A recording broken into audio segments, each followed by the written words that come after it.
Page 49, the blues. You can guess this is another blues piece. However, there are no eighth notes in here, so it doesn't matter. So we're not going to swing. You only swing eighth notes, all right? So we don't worry about it. They're introducing hairpins. Hairpins are those sideways arrows at the top, a crescendo and diminuendo. I call them hairpins. Some people do, some people don't. I don't know. You read it the way you're reading the music, from left to right. So when the hairpin starts, or when the thing starts at a point, that's the softer part. As the lines get wider, you get louder. That's a crescendo. If it starts with the lines apart, that's the louder part. As the lines get narrower, that's a diminuendo. You get softer. That's how I read them. The second line, third and fourth measures, you have the G that's tied.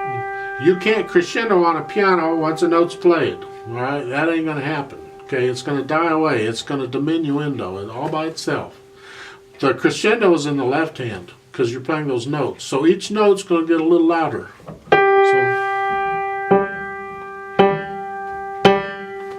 Okay, that gradually louder.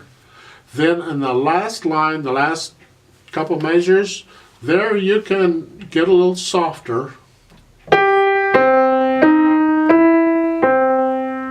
Now you have to decide, as part of your practicing and figuring it out, how loud and soft you're going to get. Figure it out, all right? You can try and feel it fine, good luck, but many times you got to figure it out. So however loud I am, it says mezzo forte, so it's medium loud, right? And how soft do I want to get? Well, I can get real soft, or just a little softer, but I got to go from here to here, and I got several notes to do that in. And that's how I do it. And then the last staccato note chord at the end with the left hand has to be really soft, because you're already soft here, so that's got to be really soft.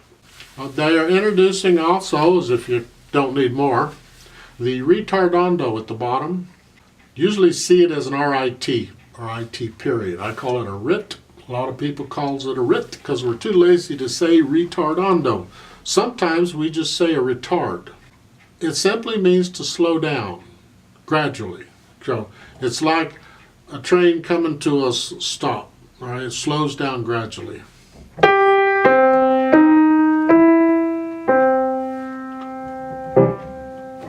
Something like that. When I'm playing with a metronome, I ignore those because the metronome doesn't slow down. It's the same speed. So you can do the retards on your own. Now, rhythm-wise, let's talk a little bit about the rhythm. Doesn't look hard. You're just quarter notes and half notes. Big deal, right? Well, yes, it is. Take a look at the second measure. You have a half note in the right hand, and you, on the third beat, you got that chord. So right when you play the chord, you lift the right hand up, right? And the chord is staccato. So you can do that. It feels like you're lifting them both up at the same time. 1, 2, 3. It's not exactly it. You're lifting that up as you're playing the chord. 1, 2. Yeah.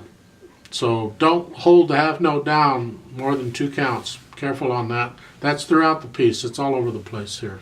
So with all that said, let's try this out. It says moderato, but we're going to go a little slower than that. I'll give you 4 counts because it's a 4/4 time. This is in C major again, but it's using these different chord positions. We're using the C chord, the F chord, and the G chord, and C chord, and you'll see them when we get there. Okay, you just got to know you're moving your hands around.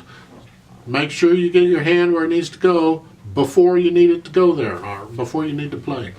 Okay. 1, 2, ready, go.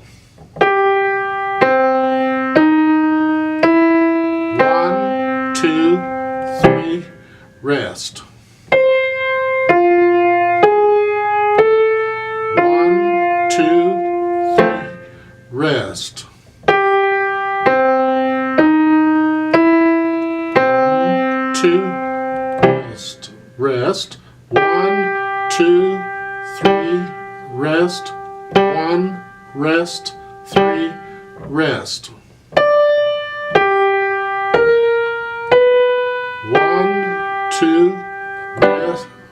rest. 1, 2. 1, 2, rest.